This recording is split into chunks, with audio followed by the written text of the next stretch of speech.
Hi hello ನಮಸ್ತೆ friends. ಕೊನೆಗೂ ಬಂಗಾಳದಲ್ಲಿ ಯಾರೂ ಊಹಿಸದ ರೀತಿಯಲ್ಲಿ ರಾಜಕೀಯ ಬೆಳವಣಿಗೆಗಳು ನಡೀತಾ ಇದೆ. ಇಂಟ್ರೆಸ್ಟಿಂಗ್ ವಿಷಯ ಏನಂದ್ರೆ, ತಮ್ಮದೇ ಪಕ್ಷದಿಂದ ಮಮತಾ ಕಿಕ್ಔಟ್ ಆಗಿ ಈಗ ಕಾಂಗ್ರೆಸ್ ಬಳಗವನ್ನ ಸೇರ್ಕೊಳ್ತಾ ಇದ್ದಾರೆ ಅನ್ನೋದು. ಕಾಂಗ್ರೆಸ್ಗೆ ಬೆಂಬಲ ಕೊಡೋ ಪಕ್ಷ ಅಲ್ಲ, ಕಂಪ್ಲೀಟ್ ಕಾಂಗ್ರೆಸ್ ಒಳಗೆ ಇಳಿಯೋ ಲೆಕ್ಕಾಚಾರ ಹಾಕ್ತಾ ಇದ್ದಾರೆ. ಇದಕ್ಕಾಗಿ ಒಂದಷ್ಟು ಆಫರ್ಗಳು, ಡಿಮ್ಯಾಂಡ್ಗಳು, ಕೊಡುಕೊಳ್ಳುವಿಕೆ ಎಲ್ಲವೂ ನಡೀತಾ ಇದ್ದು, ಇನ್ನೊಂದು ವಾರದಲ್ಲಿ ಎಲ್ಲವೂ ಫೈನಲ್ ಆಗೋ ಸಾಧ್ಯತೆ ಇದೆ. ಆದರೆ ಮಮತಾ ಲೆಕ್ಕಾಚಾರಗಳನ್ನ ತಲೆ ಕೆಳಗೆ ಮಾಡೋದಕ್ಕೆ ರೆಬೆಲ್ ಬಣ ಕೂಡ ರೆಡಿಯಾಗಿದ್ದು ಹೊಸ ಹೊಸ ಅಸ್ತ್ರಗಳನ್ನ ಬಿಡ್ತಾ ಇದೆ. ಎಲ್ಲಾ ರೀತಿಯಲ್ಲೂ ಮಮತಾರನ್ನ ಲಾಕ್ ಮಾಡ್ತಾರಾ ಅನ್ನೋ ಚರ್ಚೆ ಹುಟ್ಟಿದೆ. ಇನ್ನೊಂದೆಡೆ ಪ್ರತಿದಿನವೂ ಆಟ ಮುಂದುವರಿತಾ ಇದೆ ಅನ್ನೋ ಹಾಗೆ ಈಗ ಮತ್ತೊಂದಷ್ಟು ಟಿಎಂಸಿ ನಾಯಕರು ಪಕ್ಷಕ್ಕೆ ಗುಡ್ ಬೈ ಹೇಳ್ತಾ ಇದ್ದಾರೆ. ಇದರಲ್ಲಿ ಇಂಟ್ರೆಸ್ಟಿಂಗ್ ಅಂದ್ರೆ, ಮಮತಾರನ್ನ ಮೆಚ್ಚಿಸೋದಕ್ಕೆ ಹಿಂದೂ ಧಾರ್ಮಿಕ ನಂಬಿಕೆಗೆ ಧಕ್ಕೆ ತಂದಿದ್ದ ನಾಯಕಿ ಕೂಡ ರೆಬೆಲ್ ಗ್ಯಾಂಗ್ ಅನ್ನ ಸೇರೋದ್ರಲ್ಲಿದ್ದಾರೆ. ಇದೆಲ್ಲದರ ಡೀಟೇಲ್ಸ್ ಕೊಡ್ತೀನಿ.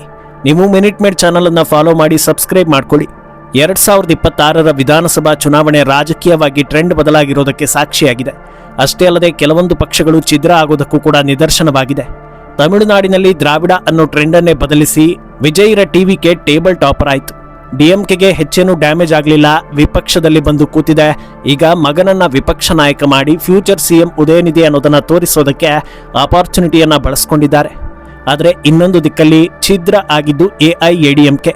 ಬಿಜೆಪಿ ಹೈಕಮಾಂಡ್ಗೆ ಹಾಗಿರಿ ಹೀಗಿರಿ, ನನ್ನ ವಿಚಾರಕ್ಕೆ ಮಾತ್ರ ಬರದೆ ಸ್ವಲ್ಪ ಡಿಸ್ಟೆನ್ಸ್ ಮೇಂಟೈನ್ ಮಾಡಿ, ನಾನೇ ಸಿಎಂ ಅಂತ ಓವರ್ ಕಾನ್ಫಿಡೆನ್ಸ್ ನಲ್ಲಿದ್ದ ಪಳನಿಸ್ವಾಮಿ ಜೊತೆಯಲ್ಲಿ ಈಗ ಇರೋದು ಮತ್ತೊಬ್ಬ ಶಾಸಕ ಅಷ್ಟೇ.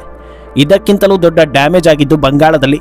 ಸುವೇಂದು ಸಿಎಂ ಆಗಿ ಪ್ರಮಾಣ ವಚನ ಸ್ವೀಕರಿಸಿ ಸರಿಯಾಗಿ 1 ತಿಂಗಳು ಕಳೆಯೋದರ ಒಳಗೆ ಮಮತಾ ತಮ್ಮ ಟಿಎಂಸಿಯಿಂದಲೇ ಔಟ್ ಆಗೋದಕ್ಕೆ ಹತ್ತಿರವಾಗ್ತಾ ಇದ್ದಾರೆ.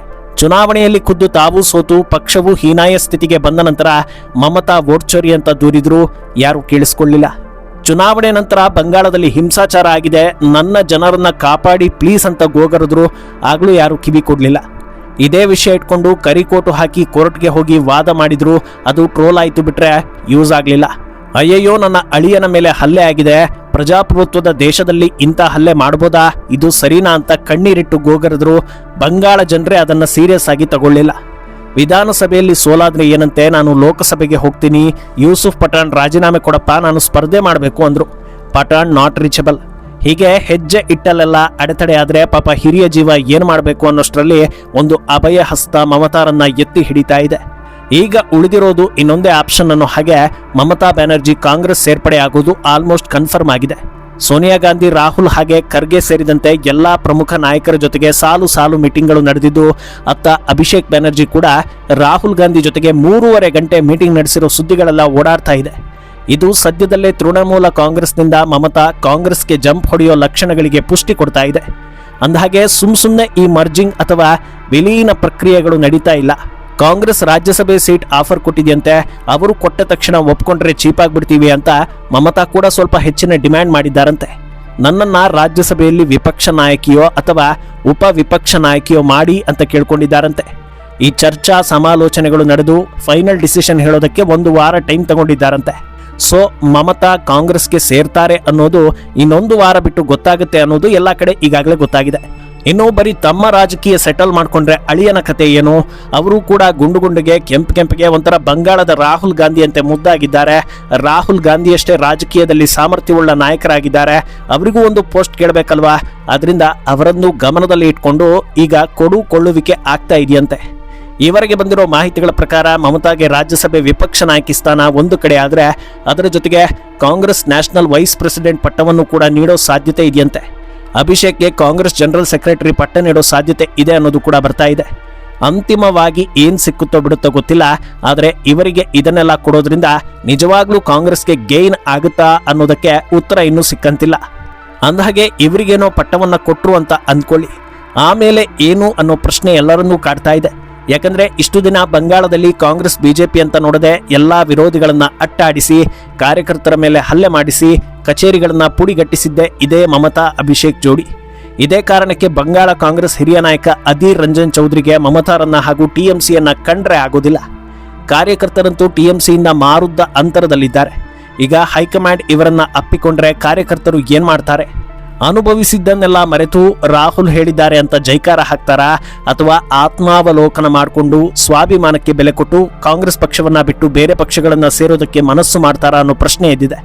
ಯಾಕಂದ್ರೆ ಕಾಂಗ್ರೆಸ್ನ ಇಂದಿನ ಪರಿಸ್ಥಿತಿಗೆ ಕಾರ್ಯಕರ್ತರ ಕಡೆಗಣನೆ ಕೂಡ ಪ್ರಮುಖ ಕಾರಣವೇ. ಈಗ ಮತ್ತೆ ಅದನ್ನೇ ಮಾಡೋ ಮೂಲಕ ಏನ್ ಸಾಧಿಸೋದಕ್ಕೆ ಹೊರಟಿದ್ದಾರೆ ಅನ್ನೋ ಪ್ರಶ್ನೆ ಕೂಡ ಓಡಾಡ್ತಾ ಇದೆ. ಆದರೆ ಮಮತಾ ಬ್ಯಾನರ್ಜಿ ಹೊಸ ಪ್ಲಾನ್ ಮಾಡ್ತಾ ಇದ್ರೆ, ಇತ್ತ ವಿಧಾನಸಭೆಯಲ್ಲಿ ರೆಬೆಲ್ ಆದವರನ್ನ ಲೀಡ್ ಮಾಡ್ತಾ ಇರೋ ರಿತಬ್ರತ ಈ ಮರ್ಜಿಂಗ್ ಬಗ್ಗೆ ಆಕ್ಷೇಪವನ್ನ ಹೊರ ಹಾಕಿದ್ದಾರೆ. ಅದು ಹೇಗೆ ಮಮತಾ ಬ್ಯಾನರ್ಜಿ ವಿಲೀನಗೊಳಿಸೋ ಬಗ್ಗೆ ಸ್ಟೇಟ್ಮೆಂಟ್ ಕೊಡ್ತಾರೆ. ಯಾಕಂದ್ರೆ ಶಾಸಕರು ಯಾರು ಕಾಂಗ್ರೆಸ್ ಕಡೆ ಹೋಗೋದಕ್ಕೆ ಮನಸ್ಸು ಮಾಡಿಲ್ಲ. ಲೋಕಸಭೆಯಲ್ಲಿ ರೆಬೆಲ್ ಆಗಿರೋ ಸದಸ್ಯರು ಕೂಡ ಕಾಂಗ್ರೆಸ್ ಕಡೆ ಹೋಗೋ ಬಗ್ಗೆ ಹೇಳಿಲ್ಲ. ಯಾರೂ ಹೇಳದೇ ಇರುವಾಗ, ನಾವೆಲ್ಲರೂ ನಮ್ಮ ನಿಲುವನ್ನ ಗಟ್ಟಿ ಮಾಡ್ಕೊಂಡಿರುವಾಗ ಹೇಗೆ ಅವರು ಪಾರ್ಟಿಯನ್ನ ಮರ್ಜ್ ಮಾಡ್ತಾರೆ ಅನ್ನೋ ಪ್ರಶ್ನೆಯನ್ನೇ ಎತ್ತಿದ್ದಾರೆ. ಅಲ್ಲಿಗೆ ಇದು ವಿಲೀನ ಅಲ್ಲ, ಬದಲಾಗಿ ಮಮತಾ, ಅಭಿಷೇಕ್ ಹಾಗೂ ತಮ್ಮ ಆಪ್ತ ವಲಯದಲ್ಲಿ ಇರುವವರು ಮಾತ್ರ ಕಾಂಗ್ರೆಸ್ಗೆ ಸೇರ್ಪಡೆಯಾಗ್ತಾ ಇದ್ದಾರೆ ಅನ್ನೋದು ಕ್ಲಿಯರ್ ಆಗುತ್ತೆ. ಇದನ್ನ ನೇರವಾಗಿ ಹೇಳಿದ್ರೆ ವರ್ಚಸ್ಸಿಗೆ ಧಕ್ಕೆ ಬರುತ್ತೆ ಅನ್ನೋ ಕಾರಣಕ್ಕೆ ಈ ರೀತಿ ಹೇಳಿ ಡ್ಯಾಮೇಜ್ ಕಂಟ್ರೋಲ್ ಮಾಡಿಕೊಳ್ಳೋದಕ್ಕೆ ಪ್ರಯತ್ನಿಸ್ತಾ ಇರುವಂತೆ ಕಾಣಿಸ್ತಾ ಇದೆ. ಇನ್ನು ಈಕೆ ಹೆಸರು ಸಯೋನಿ ಘೋಷ್ ಅಂತ.